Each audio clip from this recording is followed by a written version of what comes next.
जिंदगी की यही रीत है, हार के बाद ही जीत है। थोड़े आंसू है, थोड़ी हंसी, आज गम है तो कल है खुशी। नमस्कार साथियों, जतिन क्लासेस में आपका हार्दिक स्वागत है। गणित में अपने प्रश्नावली चल रही है संख्या पद्धति, जिसके अंदर हमने सामान्य जानकारी पढ़ ली थी। जिसके अंदर मैंने आपको बताया था विस्तार रूप क्या है, विस्तारित रूप, स्थानीय मान, जातीय मान और कोमा लगाना और कितने शून्य वगैरह आते हैं, आंकिक ज्ञान हमने पढ़ा था। ये कुछ बेसिक जानकारियां मैंने आपको दी थी। आज अपन शुरू करते हैं संख्या ज्ञान बिंदु संख्या 2, जिसके अंदर आप प्राकृत संख्या, पूर्ण संख्या, परिमेय, अपरिमेय, इन सभी का आप नॉलेज लोगे। तो सबसे पहले आप ये देखिए, सबसे पहले नंबर आता है, देखो प्राकृत संख्या। प्राकृत संख्या को अंग्रेजी में बोलते हैं नेचुरल नंबर। तो देखिए, नेचुरल नंबर का अर्थ ऐसा नहीं है कि ये कोई पेड़ पौधों पे लगती है। कहने का मतलब जो प्राकृतिक रूप से गिनती बोली जाती है उसे नेचुरल नंबर कहते हैं, प्राकृत संख्या कहते हैं। यदि अपन किसी छोटे बच्चे को भी कहते हैं कि बेटा गिनती बोल, तो वो बोलता है 1 2 3 4। क्या कभी ऐसे बोला है क्या किसी ने कि 0 1 2 3 4? कोई नहीं बोलता। तो कुल मिला के जो स्वाभाविक रूप से गिनती बोली जाती है, प्राकृतिक रूप से बोली जाती है, उसे प्राकृत संख्या कहते हैं। इंग्लिश में बोलते हैं इसको नेचुरल नंबर। इसलिए अपन इसको संकेत दे देंगे कि कैपिटल N। अब देखिए, 1 से शुरू होती है, 1 2 3 4 5 और इस प्रकार चलते चलते अनंत तक, और वापस मंझले कोष्टक में इसको बंद कर देंगे, क्योंकि ये एक तरीके से क्या सेट हो गया, समुच्चय हो गया, जिसको मंझले कोष्टक में ही दर्शाया जाता है। तो देखिए, इसे हमने देखा तो पता लग रहा है कि सबसे छोटी प्राकृत संख्या कौन सी है। देखो, ये सबसे छोटी नेचुरल नंबर यानी प्राकृत संख्या जो है वो 1 है। हमें हर प्रकार के, ये भी आगे बढ़ेंगे अपन, सब में 3 बातों का नॉलेज होना चाहिए। सबसे छोटी कौन सी है, सबसे बड़ी कौन सी है, कितने नंबर पे कौन सी है। तो सबसे छोटी प्राकृत संख्या जो है वो 1 है, सबसे बड़ी अनंत है यानी अनंत तक चलती रहेगी। और अगर पूछ ले 11वीं प्राकृत संख्या कौन सी है, तो 11 है। 50वीं प्राकृत संख्या कौन सी है, 50 है। 100वीं प्राकृत संख्या कौन सी है, 100 है। अब देखिए, इसमें योग संबंधी क्वेश्चन भी बनते हैं, लेकिन मैंने आपको बिंदु संख्या 3 लिखाया है। पहले क्या है कि अपन केवल संख्याओं का परिचय करेंगे, योग संबंधी प्रश्न अपन अलग से बिंदु लेके पढ़ेंगे। ठीक है, इसका जो तीसरा बिंदु आएगा ना, उसमें फिलहाल आप ये देखें कि प्राकृत संख्या ये अपने आ गया। उसके बाद ये कह रहा है प्रकार। तो प्रकार में देखो 5 प्रकार के हैं। सम प्राकृत संख्या, अक्सर अपन क्या बोलते हैं, सम संख्या, विषम संख्या। बाकी ऐसे बोलना चाहिए कि सम प्राकृत संख्या, विषम प्राकृत संख्या, अभाज्य संख्या, भाज्य संख्या और सह अभाज्य संख्या। तो अपन शुरुआत करते हैं सम संख्या से। तो सबसे पहले है सम प्राकृत संख्या। जिस संख्या में 2 का भाग पूरा पूरा जाता है उसे सम प्राकृत संख्या कहते हैं। ठीक है, लेकिन इसकी जांच करने के लिए अपन कभी 2 का भाग नहीं देते हैं, अपन इकाई के अंक से इसकी पहचान करते हैं। तो पहचान ये है कि इकाई का अंक 0 2 4 6 या 8 होना चाहिए। अगर ऐसा है तो सम संख्या है, अन्यथा विषम संख्या होगी। तो देखिए, जैसे 362 इकाई का अंक 2 है, इसका मतलब ये सम संख्या है। इकाई का अंक 5 है, इसका मतलब ये सम संख्या नहीं है। इकाई का अंक 8 है, इसका मतलब सम संख्या है। और इकाई का अंक 7 है, इसका मतलब सम संख्या नहीं है। अब बात आती है सबसे छोटी सम प्राकृत संख्या कौन सी है। तो देखिए, अक्सर लोग बताते हैं, कई लोग कहते हैं कि सर 0 होती है। अरे भाई, 0 प्राकृत की समुच्चय के अंदर ही नहीं है या प्राकृत की श्रृंखला के अंदर ही नहीं है 0, तो फिर 0 कैसे आएगा। हमेशा ध्यान रखने, अपने माइंड में गिनती सेट करें कि 1 2 3 4। तो सबसे पहले 1 आता है यानी विषम, उसके बाद में 2 आता है, इसका मतलब सम। तो सबसे छोटी सम प्राकृत संख्या 2 होगी, फिर 4 6 8 और ये भी आगे चलते चलते अनंत तक पहुंच जाएगी। इसका मतलब सबसे छोटी सम प्राकृत संख्या जो है वो 2 होती है, और सबसे बड़ी सम प्राकृत संख्या जो है वो अनंत होती है। अब हमें ये पता होना चाहिए कितने नंबर पे कौन सी प्राकृत संख्या सम प्राकृत संख्या है। अब है देखो विषम प्राकृत संख्या। जिस संख्या में 2 का भाग पूरा पूरा नहीं जाता है उसे विषम प्राकृत संख्या कहते हैं। इसमें जो इकाई का अंक होगा वो है 1, 3, 5, 7 या 9। तो जैसे मान लो मैंने लिखा 425 तो 5 है, इसका मतलब ये विषम है। मैंने लिख दिया 720, इकाई का अंक 0 है, इसका मतलब ये विषम नहीं है। तो बिल्कुल सिंपल है, जिसमें 2 का भाग पूरा पूरा जाता है वो तो सम संख्या, और जिसमें 2 का भाग पूरा पूरा नहीं जाता वो विषम प्राकृत संख्या होती है। अब देखिए सबसे छोटी विषम प्राकृत संख्या कौन सी है। तो सबसे पहले आप ये देखें, सबसे छोटी विषम 1 है, 1 के बाद में 3 है, फिर 5, 7, ऐसे चलते चलते ये भी अनंत तक जाएगी। तो सबसे छोटी विषम प्राकृत संख्या 1 होती है, सबसे बड़ी अनंत मान लो। अब बात आती है कि 18वें नंबर पे कौन सी आएगी। तो बिल्कुल सिंपल है कि 18 दूना 36, ये तो क्या होती है सम। तो 1 रुपया कम कर दो 35, ये हो गई विषम। कारण कि अपने क्या बोलने में तो सम विषम बोलते हैं, लेकिन वास्तव में ऐसे पढ़ो कि विषम सम विषम सम, विषम का नाम पहले आता है। तो देखिए 5वें नंबर की अगर पूछे तो 5 दूनी 10 माइनस 1 बराबर 9 होगी। 10वें नंबर की पूछे तो 10 दूना 20 माइनस 1 बराबर 19 होगा। और 25वें नंबर की विषम संख्या यदि पूछ ले तो 25 दूनी 50 माइनस 1 बराबर 49 होगा। ये मैं इसलिए बता रहा हूं क्योंकि जब योग संबंधी प्रश्न पढ़ेंगे तो ये चीज बहुत ही आगे काम आएगी। तो इस प्रकार आपकी सम संख्या और विषम संख्या जो है वो कंप्लीट हुई।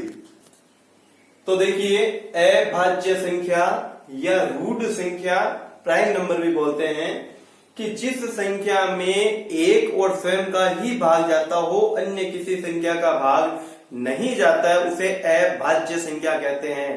अभाज्य का अर्थ होता है जिसका जो विभाजित नहीं हो, जिसके टुकड़े नहीं होते हैं। तो ध्यान दें कि जिस संख्या में एक व स्वयं का ही भाग जाता है उसे अभाज्य संख्या कहते हैं। और विशेष बात ये जरूर आप ध्यान दें कि एक जो है वो न तो अभाज्य संख्या न ही भाज्य संख्या है, न तो अभाज्य नहीं भाज्य है। एक केवल आप ये कह सकते हो कि सबसे छोटी विषम संख्या है, सबसे छोटी प्राकृत संख्या है। इसके अलावा ये नहीं कह सकते कि एक अभाज्य है। एक अभाज्य नहीं है और न ही भाज्य है। अब अपने माइंड में यदि गिनती चलती है तो एक को तो छोड़ दिया, अब नंबर किसका आता है 2 का। तो पहले देखो 2 अभाज्य संख्या बनी, 2 के बाद में 3 में 3 का ही जाता है, अभाज्य है। 4 को नहीं लेंगे क्योंकि इसमें 2 का भी जाता है, 5 को लेंगे खुद का ही जाता है। शॉर्ट एंड स्वीट में आप ये समझें कि वह संख्या जिसमें खुद का ही भाग जाता है, बस।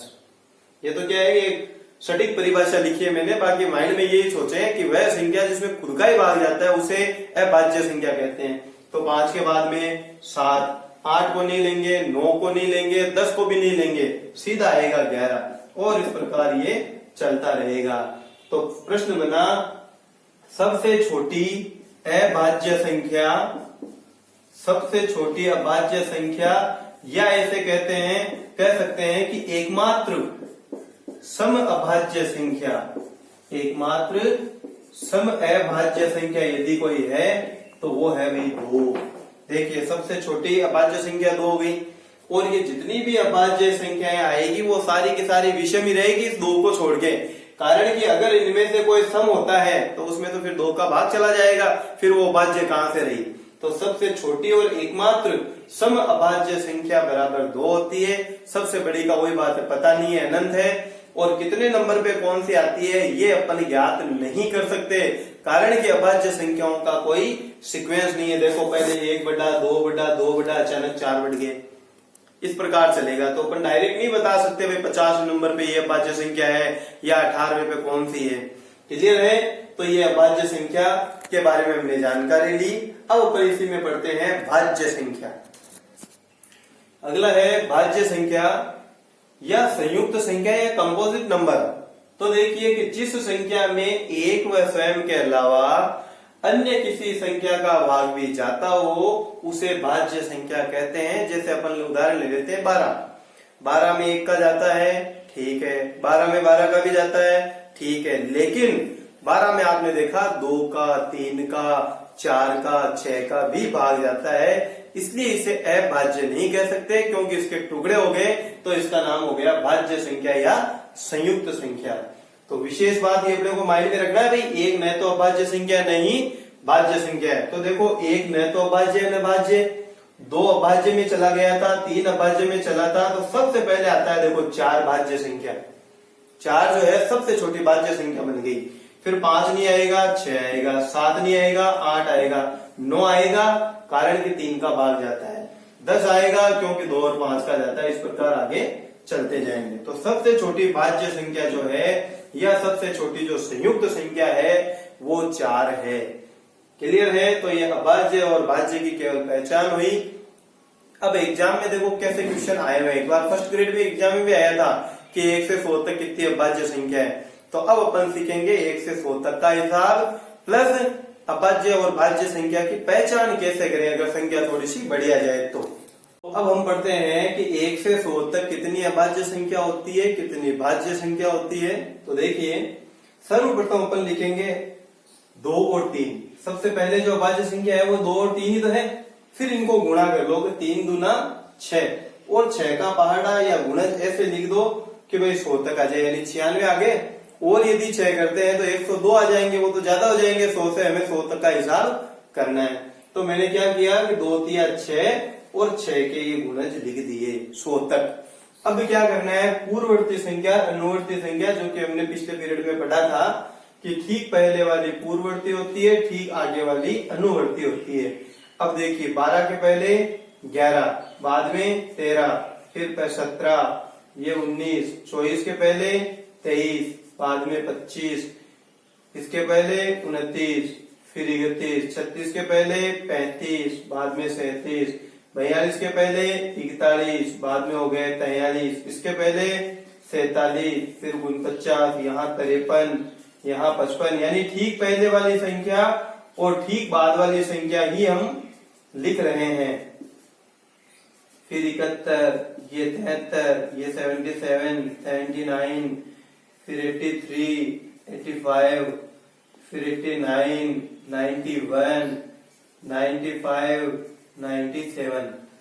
इस प्रकार हमने पूर्ववर्ती अनुवर्ती संख्या लिख ली।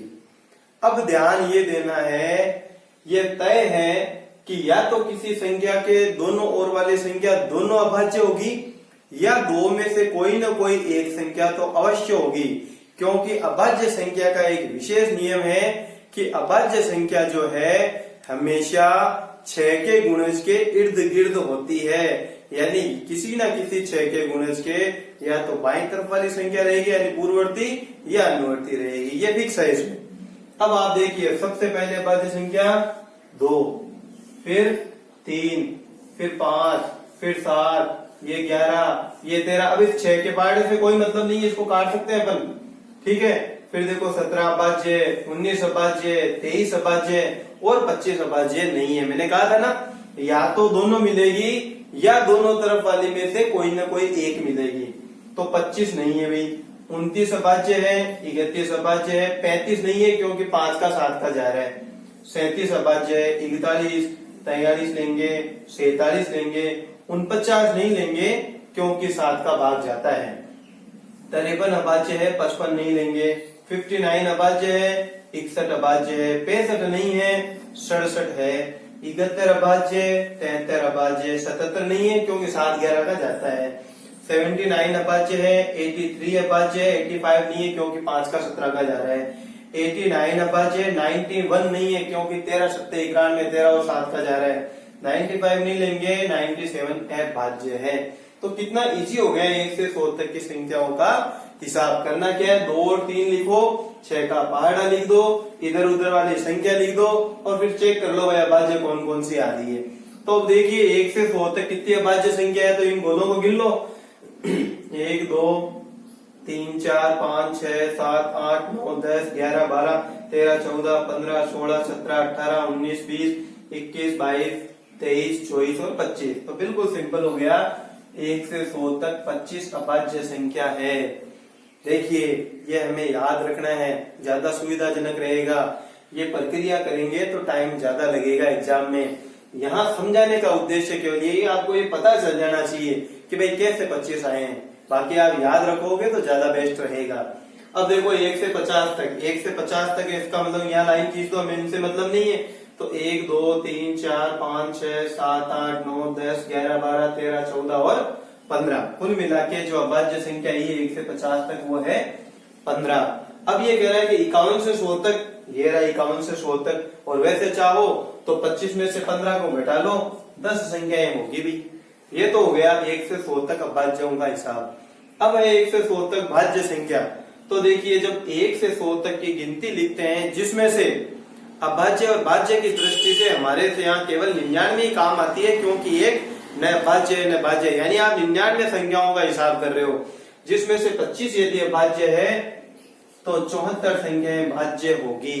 उसी प्रकार 1 से 50 का हिसाब करते हो तो 50 संख्या नहीं है, आप 49 का हिसाब कर रहे हो, कारण कि एक न तो भाज्य है नहीं भाज्य है। तो 49 में से यदि मान लो 15 यहाँ होते हैं तो 34 संख्या ही भाज्य मिलेगी। और 51 से 100 तक, अब यहाँ देखो एक नहीं है, तो 51 से 100 तक टोटल 50 संख्याएं होती है, और 50 में से 10 जो है वो अभाज्य है। इसका मतलब शेष जो 40 संख्याएं हैं वो भाज्य संख्या होगी।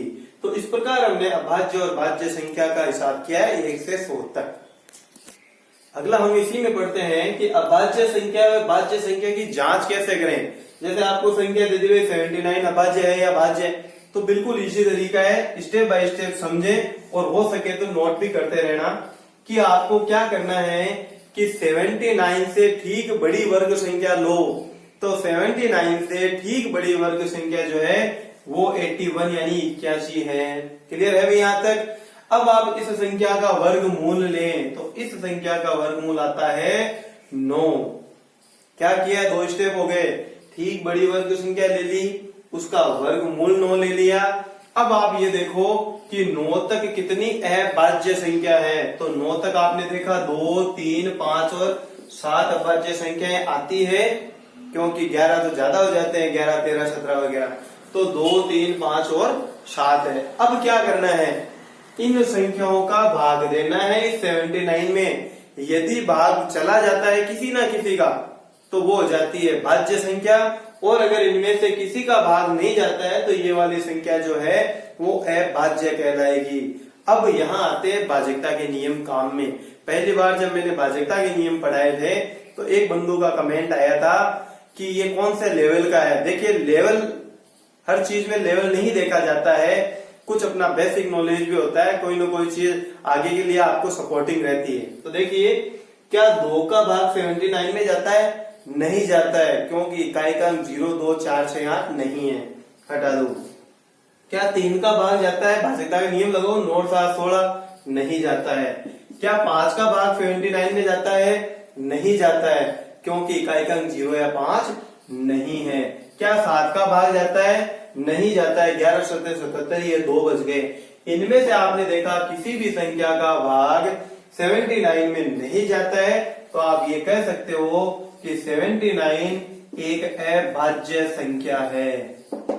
79 एक अभाज्य संख्या है। यानी 4 बातें ध्यान रखनी है। नंबर 1, दी गई संख्या से ठीक बड़ी वर्ग संख्या लो। नंबर 2, उसका वर्गमूल लें। नंबर 3, उस वर्गमूल तक की जितनी भी अभाज्य संख्या आती है वो लिखें, और फिर उनका भाग दें। और यदि भाग किसी ना किसी का चला जाता है, सबका जाए जरूरी नहीं है, अगर किसी ना किसी का चला गया तो वो संख्या भाज्य संख्या होती है, और किसी का भी नहीं गया तो कन्फर्म है वो संख्या अभाज्य संख्या होती है। मैं एक उदाहरण और ले रहा हूं यहाँ, देखिए आप। जैसे मान लो हमने उदाहरण ले लिया भाई 301, ठीक है। अब 301 अभाज्य संख्या है या भाज्य संख्या डायरेक्ट पता नहीं चलता ऐसे, इसलिए स्टेप्स का उपयोग करेंगे कि 301 से ठीक बड़ी वर्ग संख्या क्या है? 324।